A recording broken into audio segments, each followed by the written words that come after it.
Hello friend, आप सभी का हमारे यूट्यूब चैनल बीएससी बॉटनी में स्वागत है। आज का जो हमारा टॉपिक है वो है पॉलिन मॉर्फोलॉजी। तो स्टार्ट करते हैं वीडियो। तो जहाँ पे हम लोग पॉलिन का स्टडी करते हैं, स्पोर्स की स्टडी करते हैं, उसको पैलिनोलॉजी कहते हैं। सबसे पहले इस टर्म को पैलिनोलॉजी को जो है वो हाइट्स और विलियम ने 1945 में टर्म किया था, क्वाइंड किया था। जो पॉलिन ग्रेन होता है या फिर उसको हम लोग माइक्रोस्पोर्स भी कहते हैं, तो ये एक मेल रिप्रोडक्टिव बॉडीज होता है फ्लावरिंग प्लांट्स का। जबकि जो स्पोर्स होता है वो बहुत ही लूजली अप्लाइड है। ये several types of reproductive bodies होता है एल्गी में, फंगस में और टेरिडोफाइट्स में पाए जाते हैं। तो सिंपल एक वर्ड में कहेंगे तो जो भी फ्लावरिंग प्लांट है यानी कि जो एंजियोस्पर्म है उसमें हमें पॉलिन ग्रेन्स देखने को मिलेंगे। जबकि जो लोअर प्लांट है एल्गी, ब्रायोफाइटा, टेरिडोफाइट्स, फंगस, उसमें हमें क्या होंगे, स्पोर्स के फॉर्मेशन देखने को मिलेंगे। जो पॉलिन ग्रेन्स होते हैं वो डेवलप होते हैं स्पोरोजिनस टिश्यू में, एंथर के। तो इसको हम लोग और भी नाम से जानते हैं, जैसे कि माइक्रोस्पोरेंजिया नाम से भी जानते हैं। तो ये हमें एंजियोस्पर्म में देखने को मिलेगा। जो आउटर वॉल होता है पॉलिन का या फिर स्पोर्स का, वो मेडअप होता है पेनकुनस का एक सबस्टेंस होता है जिसे हम लोग पॉलिन कहते हैं। इसका जो केमिकल फार्मूला होता है वो होता है C90H129OH5। इसका जो प्रोटोप्लाज्म होता है पॉलिन ग्रेन का, वो कंटेन किया होता है protein, carbohydrate, lipid, vitamins, hormones और एंजाइम। इसके अलावा इसमें trace amount of inorganic substances भी पाए जाते हैं, जैसे कि magnesium, potassium, calcium, phosphorus, sulphate etcetera. अगर हम इस पॉलिन के स्ट्रक्चर्स की बात करें तो ये अलग अलग तरीके से डिवाइड करके है। जैसे कि पोलरिटी पे है, उसकी सिमेट्री कैसे प्रेजेंट्स है, एपरेटर्स कैसे हैं, उसके शेप और साइज कैसा है, उसका जो सेल वाल है वो कैसा है, तो उस पर डिपेंड करता है पॉलिन का स्ट्रक्चर। तो सबसे पहले हम डिस्कस करेंगे पोलरिटी पे। तो जो यहाँ पे पॉलिन होता है वो जनरली फॉर्म्ड होते हैं मदर सेल से, तो वो टेट्राइड्स फॉर्म में फॉर्म होते हैं। जो टेट्राइड स्टेज होते हैं उसे कंसीडर्ड किया गया है significance as far as the origin of center morphological character of engine are concerned। जो टेट्राइड्स है वो क्या होता है, एक end of pollen direct toward है। तो जो सेंटर ऑफ टेट्राइड्स होता है उसको हम लोग प्रॉक्सिमल पोल कहते हैं, और जो अपोजिट होता है उसे हम लोग डिस्टल पोल कहते हैं। जैसे कि स्ट्रक्चर्स में है, जो सेंटर में है इसे हम लोग क्या कहेंगे, प्रॉक्सिमल कहेंगे, और जो अपोजिट है पोल के उसको हम लोग क्या कहेंगे, डिस्टल फेस कहते हैं। तो जो डिस्टल पोल होता है फेसेस का, वो पेरिफेरल साइड्स पे पाए जाते हैं, यानी कि आउटर साइड पे पाए जाते हैं। जो पोलर एक्सिस होते हैं वो मस्ट बी ऑलवेज परपेंडिकुलर होते हैं, और जो डिस्टल पोल होते हैं वो एपेक्स पे पाए जाते हैं, और प्रॉक्सिमल पोल जो होते हैं वो बेस पे पाए जाते हैं। जो पॉलिन ग्रेन होता है यहाँ पे वो आइसोपोलर होता है।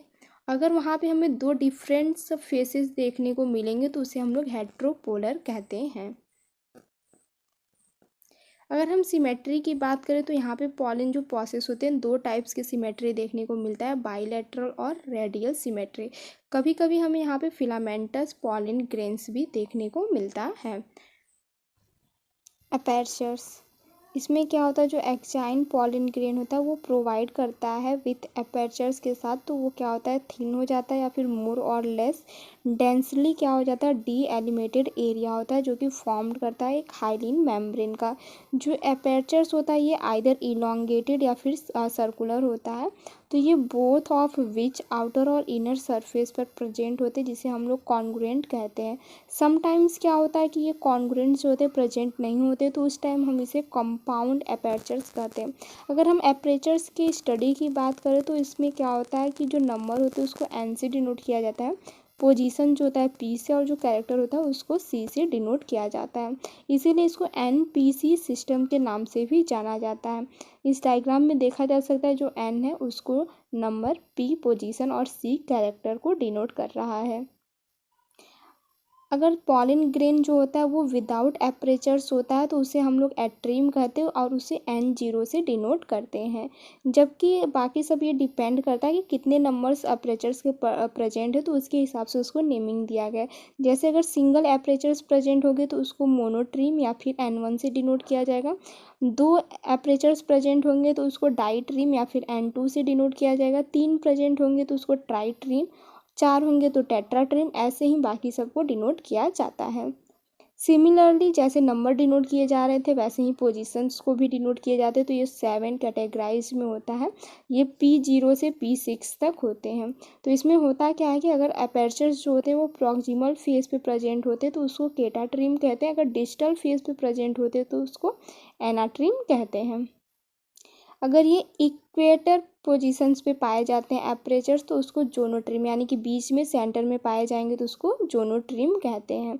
अगर ये यूनिफॉर्मली अरेंजमेंट नहीं होता है, मोर और लेस होते हैं, ये डिस्ट्रीब्यूटेड होते हैं ऑल ओवर द सरफेस, तो उस टाइम उसको हम लोग पेंटोट्रिम कहते हैं। इस स्ट्रक्चर्स में देखा जा सकता है P6 में कि ये क्या है, पेंटोट्रिम है।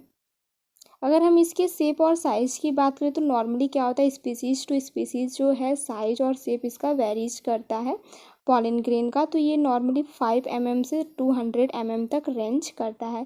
जो शेप होता है पॉलन ग्रेन का, अगर वो फ्लैट होता है तो उसे हम लोग पैरो बेल्ट कहते हैं। अगर वो इलोंगेटेड होता है तो उसको पैरोलेट कहते हैं। ऐसे ही बहुत सारे स्टैंडर्ड टाइप्स देखने को मिलते हैं। पॉलन वाल जो होता है तो वहाँ पे क्या होता है, पॉलन वाल 2 लेयर को कंटेन किया होता है। जो आउटर लेयर होता है उसको एक्साइन्स कहते हैं और जो इनर लेयर होता है उसको इंटेंस कहते हैं। तो जो इंटेंस होते हैं वो थिन होता है और वहाँ पे प्रोटोसेलुलोज प्रेजेंट्स होते हैं जो नॉर्मली डिस्ट्रॉयड हो जाता है ड्यूरिंग एसिडोलिसिस के टाइम। और जो एक्जीन होता है उसको क्या होता है, 2 लेयर में डिवाइड होता है। जो आउटर लेयर होता है उसको सेक्सिन्स कहते हैं और जो इनर लेयर होता है उसको नेक्सीन कहते हैं।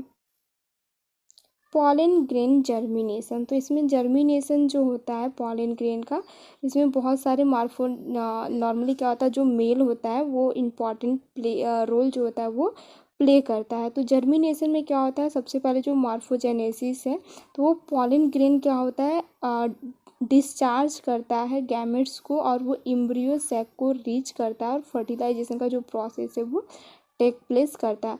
तो जर्मिनेशन टेक प्लेस जब करता है स्टिग्मा में तो उसे हम लोग कह सकते हैं कि एक सूटेबल प्लेस है या फिर उसके लिए होम है जहाँ पे क्या होता है, जर्मिनेशन टेक प्लेस करता है।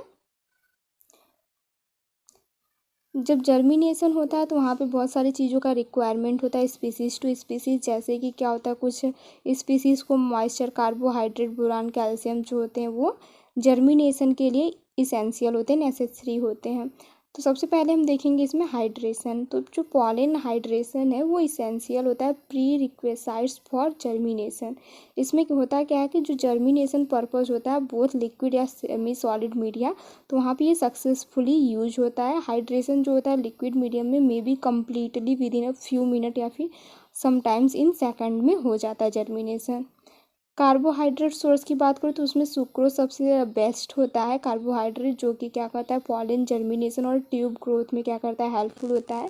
तो इसके 2 फंक्शन होते हैं शुगर सॉल्यूशन के। सबसे पहले तो ये क्या करता है, ऑस्मेटिक प्रेशर को मेंटेन करता है मीडियम में, और दूसरा क्या होता है कि ये सर्व करता है as a substrate for metabolism of pollen. Borons की बात करें तो बोरिक एसिड जो होता है वो सोर्स ऑफ बोरान यूज किया जाता है। इसका जो रोल होता है वो पॉलन ग्रेन में अभी बहुत ही ज़्यादा सफिशिएंटली क्लियर नहीं है, फिर भी ये मेटाबॉलिक जो एक्टिविटीज़ होते हैं या फिर वहाँ पे क्या करते हैं, यूज आते हैं, डायरेक्टली इन्वॉल्व होते हैं वहाँ पे।